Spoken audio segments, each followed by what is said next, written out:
ઓમ નમઃ શિવાય. અધ્યાય 13 વૈશ્વાનરને વરદાન. નંદીશ્વરે આગળ ચલાવ્યું કે હે બ્રહ્માના પુત્ર, હવે શશિશેખર શંકરે વૈશ્વાનરને ઘેર અવતાર લીધો હતો તે ચરિત્ર સાંભળો. પહેલાના સમયમાં નર્મદા નદીના કિનારે નર્મપુર નામના એક રમણીય નગર હતું, જેમાં શિવ ભક્ત વૈશ્વાનર નામના એક મુનિ રહેતા હતા. તે સંપૂર્ણ શાસ્ત્રોના વેતા, શિવજીના ચરણમાં નિપુણ તથા લોકાચારમાં ચતુર હતા. પછી સુચિસ્મતી નામની બ્રાહ્મણ કન્યાની સાથે તેમનો વિવાહ થયો. પતિવ્રતા તે સ્ત્રીએ તેને સારી રીતે સેવા કરી. તેણે પ્રસન્ન થઈને વરદાન આપવાની ઈચ્છા કરી. પત્નીએ કહ્યું, જો આપ પ્રસન્ન છો તો મને મહાદેવીના સમાન પુત્ર આપો. ત્યારે એના વચન સાંભળીને તે વ્રતી બ્રાહ્મણે સમાધિમાં સ્થિર રહીને એના પર વિચાર કરવા લાગ્યા કે સ્ત્રીએ કેવો દુર્લભ વર માગ્યો છે. જે હોય તે ભગવાન શંભુની ઈચ્છા સિવાય કછું બનતું જ નથી. આમ વિચારીને એક પત્ની વ્રતનું આચરણ કરતા બ્રાહ્મણે પોતાની પત્નીને કહ્યું, વિશ્વેશ્વર ભગવાન શિવ જ છે. હું ત્યાં તપ કરવાને માટે જાઉં છું. તમે કોઈ વાતની ચિંતા ન કરશો. આ પ્રમાણે કહીને કાશીમાં જઈને મણિકર્ણિકા ઘાટ પર એમના દર્શન કરી તે પોતાના સેંકડો જન્મના પાપ દૂર કરવા લાગ્યો. ત્યાંના વૈશ્વેશ્વરાદિ શિવલિંગના દર્શન કરીને, સર્વ કુવા, વાવ અને તળાવોમાં સ્નાન કરીને સંપૂર્ણ તીર્થોમાં પિંડદાન કર્યું. પછી અનેક પ્રકારના ભોજનોથી ત્યાંના મુનિઓને તેમજ બ્રાહ્મણોને તૃપ્ત કર્યા. પછી શિવલિંગોની પૂજા કરી. વળી વારંવાર વિચાર કરતા રહ્યા કે આ લિંગો દ્વારા પુત્ર પ્રાપ્તિ થશે. એને જાણ થઈ કે આને માટે તો વિરેશ લિંગ જ પ્રશંસનીય છે. એમને વર્ષો વર્ષ એ લિંગની પૂજા દ્વારા પોતાની સ્ત્રીના મનોરથને સિદ્ધ કરવાની ઈચ્છા કરી. આ રીતે ધૈર્યવાન બ્રાહ્મણે વિરેશ લિંગની યથાવિધિ પૂજા કરી. 1 વર્ષ સુધી નિરાહાર અને કેવળ જળ પીને અદ્ભુત તપ કર્યું. ત્યારે 13મા મહિને એક દિવસે જ્યારે તે ત્રિપથગા ગંગાના જળમાં સ્નાન કરીને લિંગનું પૂજન કરવા માટે ગયો તો એ જ સમયે તે તપોધન બ્રાહ્મણ લિંગના મધ્ય ભાગમાં રહેલા 8 વર્ષના એક સુંદર બાળકને જોયો. સુંદર પીળી જટા તથા માથે મુકટ શોભતો હતો. બાળક હસતો હતો, નગ્ન હતો, એની સામે જોઈ રહ્યો હતો. આ બાળકને પ્રાપ્ત કરીને મુનિના હર્ષનો પાર ન રહ્યો. તેમણે સરોમાંચ હૃદયથી તેને વારંવાર નમસ્કાર કર્યા. 8 પદોથી યુક્ત અષ્ટક દ્વારા પરમાનંદ શિવની સ્તુતિ કરી તેમને સંતુષ્ટ કર્યા. આ પ્રમાણે જ્યારે એ બ્રાહ્મણે પોતાના હાથ જોડીને પૃથ્વી ઉપર પડીને તેને દંડવત પ્રણામ કર્યા તો બાળક અત્યંત પ્રસન્ન થયો અને વૈશ્વાનરને કહેવા લાગ્યો, હે બ્રાહ્મણ, હું તમારાથી અત્યંત પ્રસન્ન થયો છું. તમે વરદાન માગો. આ વાત સાંભળીને વૈશ્વાનર બ્રાહ્મણ બોલ્યો કે હે પ્રભુ, આપથી કંઈ પણ અજાણ્યું નથી. માંગવાને માટેનું આવું દીન વચન શા માટે કહો છો? હે મહેશ, આપની જેવી ઈચ્છા હોય તેમ કરો. ત્યારે વૈશ્વાનરના આવા વચનો સાંભળીને બાળકરૂપ તે પવિત્ર દેવતાએ કહ્યું કે હે પવિત્ર વૈશ્વાનર, તમે જે સુશીસ્મતીથી પુત્ર ઉત્પન્ન કરવાનો વિચાર કર્યો છે તે જરૂર સિદ્ધ થશે. હું સ્વયં જ તમારી સ્ત્રીમાં પુત્ર રૂપે પ્રગટ થઈશ. ત્યાં મારું નામ ગૃહપતિ હશે. આ આપનું કહેલું અભિલાષક સ્તોત્ર છે. જે શિવજીની પાસે પાઠ કરશે તેને 1 વર્ષમાં જ સિદ્ધિ આપનારું થશે. પરંતુ તેને દરેકને ન આપવું અને પ્રયત્નપૂર્વક તેને ગુપ્ત રાખવું, જેથી કે સ્ત્રી પુરુષ કોઈ પણ જો નિયમપૂર્વક શિવલિંગની સમીપ તેને 1 વર્ષ જપશે તો નિશ્ચય તેને પુત્રની પ્રાપ્તિ થશે. આમ કહીને તે બાળકરૂપ શિવ ત્યાંથી અંતર્ધ્યાન થઈ ગયા. વૈશ્વાનર બ્રાહ્મણ પણ પ્રસન્નતાપૂર્વક ચાલ્યો ગયો. અધ્યાય 14 ગૃહપતિ અવતાર. નંદીશ્વર બોલ્યા કે હવે આપણે બ્રાહ્મણ પોતાના ઘેર આવીને પોતાની સ્ત્રીને બધો વૃત્તાંત કહી સંભળાવ્યો. સમય જતાં સ્ત્રી ગર્ભવતી બની. શુભ લગ્નના સુંદર યોગ આવતા ચંદ્ર જેવા મુખવાળો પુત્ર તે બ્રાહ્મણ સ્ત્રી સુશીસ્મતી દ્વારા ઉત્પન્ન થયો. દેવતાઓના દુદુંભી ગાંજી ઉઠ્યા. દિશાઓ નિર્મલ થઈ ગઈ. ચારે બાજુએ નદીઓ તથા પ્રાણીઓના મન નિર્મલ થયા. સત્વગુણયુક્ત મંગલમય વર્ષા થવા લાગી. સર્વ મનુષ્યોની વાણી પ્રિય અને કલ્યાણમય થઈ ગઈ. રંભા વગેરે અપ્સરાઓ, વિદ્યાધરો, કિન્નરોને હાથમાં માંગલિક દ્રવ્યો લઈને ત્યાં આવીને ગીતો ગાતા નૃત્ય કરવા લાગ્યા. મરીચી, અત્રિ, પુલહ, પુલત્સ્ય, કર્તુ, અંગિરા, વશિષ્ઠ, કશ્યપ, અગસ્ત્ય, વિભાંડ, લોમશ, લોમહરણ, ભરદ્વાજ, ગૌતમ, ભૃગુ, ગાલવ, ગર્ગ, જાતુકર્ણ, પરાશર, આપરંતમ, જ્ઞાનવલ્ક્ય, દક્ષ, વાલ્મીકી, મુદગલ, સાતાતપ, લિખિત, શિલાદ, શંખ, જમદગ્નિ, સંવર્ત, મતંગ, ભરત, અંશુમાન, વ્યાસ, કાત્યાયન, કુત્સ્ય, શૌનક, ઋષ્યશૃંગ, દુર્વાસા, સૂચિ, નારદ, તુમ્રુ, ઉત્તંગ, વામદેવ, દેવલ, હારિત, વિશ્વામિત્ર, ભાર્ગવ, સપુત્ર, મૃકુંડેય, પર્વત, દારુડ, ધૌમ્ય, ઉપમન્યુ, વત્સ વગેરે મુનિઓ અને ઘણી મુનિ કન્યાઓએ પુત્રની શાંતિ માટે વૈશ્વાનરના આશ્રમ ઉપર આવ્યા. બૃહસ્પતિ સહિત બ્રહ્મા તથા વિષ્ણુ, નંદી અને ભૃગી ગણો તથા પાર્વતી સહિત શિવ, મહેન્દ્ર વગેરે દેવતા તથા પાતાળવાસી નાગ અને અનેક પ્રકારના રત્નો લઈને નંદી સહિત સમુદ્ર પર્વતાદિ સ્થાવર જંગમ રૂપ ધારણ કરીને એ મહોત્સવમાં આવ્યા. વિના સમયે ચાંદની જાણી કે પથરાઈ બ્રહ્માએ બાળકના જાત કર્મ વગેરે સંસ્કારો કર્યા. શ્રુતિઓનો વિચાર કરીને તેનું નામ ગૃહપતિ રાખવામાં આવ્યું. એના રક્ષણની યોગ્ય વ્યવસ્થા કરી તથા ઘણા જ આશીર્વાદ આપ્યા. પછી શિવ વગેરે દેવતાઓ પોતાના વાહનો ઉપર ચડીને પોતાના ધામે ગયા. સર્વએ સુશીષ્મિતાના ભાગ્યની પ્રશંસા કરી અને કહ્યું કે શિવ ભક્ત તમે ધન્ય છો. એના અર્ચનથી પ્રસન્ન થઈને સ્વયં શિવ એને ત્યાં પ્રગટ થયા છે. તે ગૃહસ્થ ધન્ય છે. જેને પુત્ર હોય પુત્રથી જ તે લોકોને જીવનારા થાય છે. જેને પુત્ર નથી એનું ઘર શૂન્ય છે. અપુત્રનું તપ ખંડિત છે. અપુત્રથી ઘર પવિત્ર થતું નથી. પુત્ર પ્રાપ્તિથી વધીને કોઈ પ્રાપ્તિ નથી.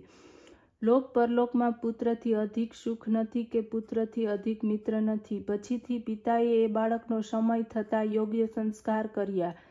5મા વર્ષમાં યજ્ઞોપવિત આપ્યું. પછી ઉપાકર્મ કરીને 1 જ વર્ષમાં સાંગપદ કર્મ વગેરે યુક્ત સર્વ વેદોને ભણાવ્યા. અને જ્યારે તે બાળક 9 વર્ષનો થયો તો માતા પિતાની સેવામાં રત આ બાળકને જોવાને માટે નારદજી ત્યાં આવ્યા અને એના ભાગ્ય ભૈરવને કહ્યા અને કહ્યું કે તેના સર્વ ભાગ્ય તો સારા છે, પરંતુ 12મા વર્ષમાં તેને વીજળી તેમજ અગ્નિથી ભય છે.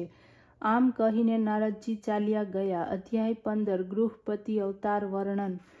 નંદીશ્વર બોલ્યા કે નારદજીના આ વચનોથી સ્ત્રી સહિત વૈશ્વાનરને વજ્રઘાત જેવું કઠિન દુઃખ થયું. તેમણે કહ્યું, હું માર્યો ગયો. આમ કહીને તે વ્યાકુળ થઈને મૂર્છિત થઈ ગયા. સુશીષ્મિતી પણ દુઃખથી વ્યાકુળ બનીને હાહાકાર કરવા લાગી. વૈશ્વાનરને ઉઠીને તેને સાંભળી અને પોતાના પુત્ર ગૃહપતિની શોધ કરતી. ગૃહપતિ ક્યાંક બહાર ગયા હતા. પિતાના શબ્દો સાંભળતા દોડતા ત્યાં આવ્યા અને બંનેને રડવાનું કારણ પૂછવા લાગ્યા. પછી કહ્યું, આપ ચરણોની રજના પ્રતાપથી બીજું કોઈ વિઘ્ન તો શું? કાળ પણ મને મારી શકતો નથી. હે પિતાજી, આપ એની ચિંતા ન કરો. જો હું આપનો પુત્ર છું તો મૃત્યુ વિજય શિવમંત્રને જપીને મૃત્યુથી હું મારું રક્ષણ કરીશ. આ સાંભળીને એના માતા પિતાએ સંતોષનો શ્વાસ લીધો અને કહ્યું, હે વત્સ, જરૂર મૃત્યુંજય શિવની આરાધનાથી સમસ્ત વિઘ્નોનો નાશ થયો છે. આ જ રીતે જ્યારે શ્વેતકેતુ કાલપાસમાં બંધાયો હતો ત્યારે શિવજીએ તેનું રક્ષણ કર્યું. શિલાદના 8 વર્ષના પુત્રને મૃત્યુથી ઘેરાયેલો જોઈ શિવ તેને પોતાના સેવક રૂપે કર્યો. પછી પ્રલયાગ્નિ સમાન ઘોર હલાહલ વિષ્ણુપાન કરી શિવે 3 લોકની રક્ષા કરી. એથી હે પુત્ર, તમે પણ એ શિવના ચરણે જાઓ કે જે બ્રહ્માદિકના પણ એકમાત્ર કર્તા, અવિનાશી અને વિશ્વની રક્ષારૂપ મણિ સમાન છે. પછી તો બાળક ગૃહપતિએ પોતાના માતા પિતાના પગ ચૂમ્યા. એમને ઘણા જ આશ્વાસન આપી વિશ્વેશપાલિત કાશીમાં આવીને સવિધિ સ્નાન કરીને શિવનું પૂજન કર્યું અને દર્શન કર્યું. શિવલિંગને જોઈને ઘણો જ સંતોષ વ્યક્ત કર્યો. એણે મનમાં કહ્યું કે આજે હું કેટલો ભાગ્યશાળી છું જે મને વૈશ્વાનરનું દર્શન પ્રાપ્ત થયું. મહર્ષિ નારદના કથને મારો ભાગ્યોદય કર્યો. પછી તો એમણે ભક્તિપૂર્વક ત્યાં એક બીજા શિવલિંગની સ્થાપના કરી. કઠિન નિયમો ગ્રહણ કર્યા. ગંગાજળના 108 ઘડાઓથી પ્રતિદિન પવિત્રતાપૂર્વક શિવને સ્નાન કરાવ્યું અને નીલકમળની માળા સમર્પિત કરી. પણ એવા જ શિવ નિયમોનું તે પાલન કરવા લાગ્યા. પછી તો એમના જન્મથી 12મા વર્ષમાં નારદજીના વચનોને સત્ય કરવાને માટે વ્રજધારી ઇન્દ્ર એમની સામે આવ્યો અને બોલ્યો, તારે જે ઈચ્છા હોય તે વરદાન માંગ. ઇન્દ્રના આવા વચનો સાંભળીને મુનિનો તે પુત્ર મધુર અક્ષરોથી એનું કીર્તન કરવા લાગ્યો અને કહ્યું, હું આપની પાસેથી કોઈ પણ વરદાન ઈચ્છતો નથી. મને તો શિવજી વરદાન આપશે. ઇન્દ્રએ કહ્યું, શિવજી મારાથી વધારે નથી. બાલશીત છોડીને મારી પાસે વરદાન માંગો. હું દેવતાઓનો સ્વામી છું. શીઘ્રતા કરો. ગૃહપતિએ કહ્યું, હે અહલ્યાપતિ, હે ઇન્દ્ર, આપ પધારો. હું શિવજીને છોડીને અન્ય કોઈ દેવતાની પાસે પ્રાર્થના કરતો નથી. આ સાંભળીને ઇન્દ્ર ગુસ્સે ભરાયા. તેમણે પોતાનું વ્રજ કાઢીને બાળકને ડરાવ્યો. બાળકને વીજળીથી યુક્ત વ્રજથી ડરતો જોઈ તેમજ ભયથી વ્યાકુળ બની મૂર્છિત થયેલ તે જોઈને પાર્વતીપતિ શિવ સાક્ષાત પ્રગટ થયા અને તેમણે પોતાના હાથો વડે એ બાળકને સ્પર્શ કરી સજીવ કર્યો અને કહ્યું, હે પુત્ર, ઉઠો. ગૃહપતિ જાણે સૂઈને જાગતો હોય તેમ સેંકડો સૂર્ય જેવા તેજસ્વી શિવજીને જોયા. એમના અદ્ભુત રૂપે એને મુગ્ધ કરી દીધો. તે હર્ષના આંસુથી રૂંધાયેલો કંઠવાળા ગદગદી વાણી તથા રોમાંચિત શરીર વડે મહાદેવજીની સ્તુતિ કરવા લાગ્યો. શિવજી હસવા લાગ્યા. પછી બોલ્યા, આ તમારી પરીક્ષા હતી. મેં જ ઇન્દ્રને મોકલ્યા હતા. હવે ડરશો નહીં. મારા ભક્ત ઇન્દ્ર તથા કાલવજ કોઈ પણ મારી શકતું નથી. તમે મારું આ જે શિવલિંગ સ્થાપિત કર્યું છે એના તેજથી આગળ કોઈ ઊભું રહી શકે તેમ નથી. એથી જ એનું નામ અગ્નિશ્વર થયું છે. આ અગ્નિશ્વર મહાદેવ આમ ભક્તોને વીજળી તથા અગ્નિથી બચાવે છે. કહીને શિવજીએ એના ભાઈ બંધુ તથા માતા પિતાને બોલાવી એના દેખતા છે અગ્નિશ્વરની દિશાઓનું રાજ્ય આપ્યું તથા સ્વયં એને સ્થાપિત લિંગમાં પ્રવેશ કર્યો. આ રીતે ગૃહપતિનો અવતાર સંપૂર્ણ થયો. અધ્યાય 16 યજ્ઞેશ્વર અવતાર. નંદીશ્વર બોલ્યા કે હે મુનીશ્વર, હવે આપ શિવજીના એ યક્ષેશ્વર અવતારને સાંભળો જે અહંકારી તેમજ અભિમાની જનોના અભિમાનને દૂર કરે છે. તે સત્ય પુરુષોની ભક્તિ વધારે છે. જ્યારે અમૃતને માટે દેવતાઓએ તેમજ અસુરોએ ક્ષીરસાગરનું મંથન કર્યું તે પહેલાં હળાહળ વિષ નીકળ્યું જે સંસારને ભ્રમ કરવા લાગ્યું. એનાથી દેવ દાનવ ભયભીત થઈને વિષ્ણુની સાથે લઈને શિવજીની પાસે આવ્યા. પોતાનું દુઃખ કહી સંભળાવ્યું. શિવ ધ્યાનમગ્ન થઈને સર્વ વિષનું પાન કરી ગયા. એમનો કંઠ શ્યામ બન્યો અને તે નીલકંઠ કહેવાયા. પછીથી દેવતાઓ અને દાનવોએ પુનઃ સમુદ્ર મંથન કર્યું તો એમાંથી રત્ન નીકળ્યા અને અમૃતનો પણ પ્રાદુર્ભાવ થયો. ત્યારે અમૃતનું કેવળ દેવતાઓએ જ પાન કર્યું. દૈત્યોએ કશું ન મેળવ્યું. એથી દેવતા અને દૈત્યોની વચ્ચે દ્વંદ્વ યુદ્ધ થયું અને રાહુના ભયથી પીડિત ચંદ્ર ભાગી ગયો. શિવે ચંદ્રને પોતાના મસ્તક ઉપર ધારણ કર્યો. એની રક્ષા કરી. ત્યાર પછી દૈત્યોથી પરાજિત દેવતા જ્યારે અમૃતપાન કરીને વિજય થયા તો તેમને અભિમાન આવી ગયું.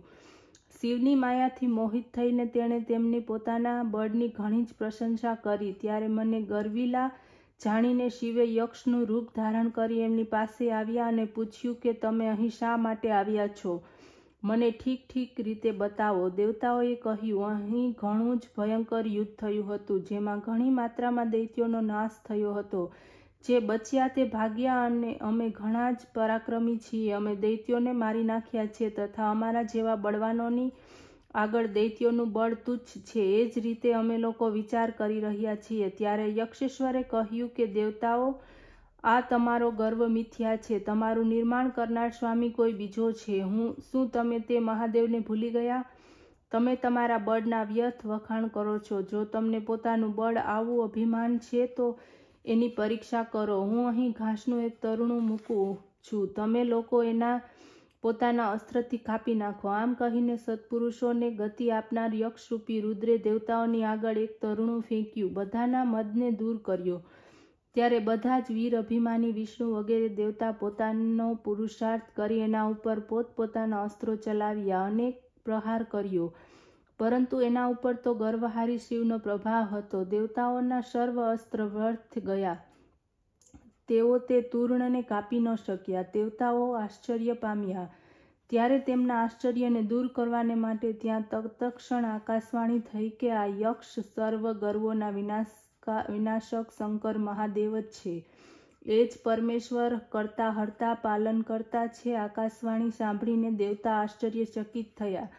એ યક્ષેશ્વર ઈશ્વરને પ્રણામ કરી એમને સંતુષ્ટ કરવા લાગ્યા. દેવતાઓએ શિવજીની ઘણી જ પ્રશંસા કરી. ત્યારે યક્ષનાથ સર્વ દેવતાઓને સમજાવીને ત્યાં જ અંતર્ધ્યાન થઈ ગયા. યક્ષેશ્વરના રૂપમાં શિવે સર્વના મદનું હરણ કર્યું. શિવનો આ નિર્મળ ઇતિહાસ સર્વના અભિમાનનો નાશક અને સજ્જનોને શાંતિ આપનાર છે. એનાથી સજ્જનોને ભુક્તિ મુક્તિ પ્રાપ્ત થાય છે અને એમની સર્વ મનોકામના પૂર્ણ થાય છે. ઓમ નમઃ શિવાય.